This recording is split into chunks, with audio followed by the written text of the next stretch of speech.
తెలంగాణ ప్రజలందరికీ కూడా నమస్కారాలు తెలియజేస్తా ఉన్నాను.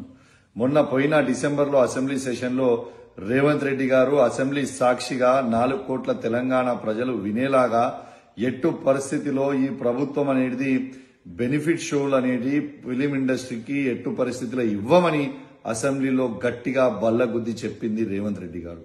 కానీ రేవంత్ రెడ్డి గారు ఇవాళ చేస్తున్న పని ఏంటిది?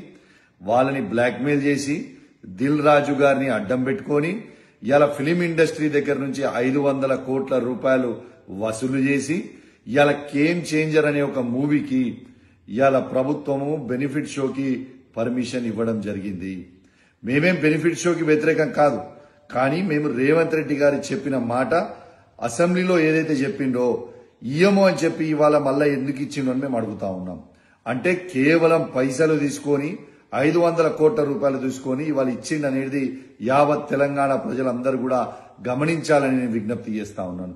రేవంత్ రెడ్డి గారు, మీది నోరా మోరియా అని నేను అడుగుతా ఉన్నాను. నీకు సిగ్గు శరము లజ్జ మానం లేదా రేవంత్ రెడ్డి గారు అని నేను అడుగుతా ఉన్నాను. ఎందుకంటే నువ్వే పర్మిషన్ ఇవ్వా అని చెప్పి అసెంబ్లీ సాక్షిగా అందరికీ చెప్పి ఇవాళ డబ్బులు వసూలు చేసి 500 కోట్ల రూపాయలు ఇవాళ పర్మిషన్ ఇస్తే ప్రజలు ఏమనుకుంటారు అని కూడా సొయ్యలేదా నీకు రేవంత్ రెడ్డి గారు అని చెప్పి నేను అడుగుతూ సెలవు తీసుకుంటా ఉన్నాను. జై తెలంగాణ, జై కేసీఆర్.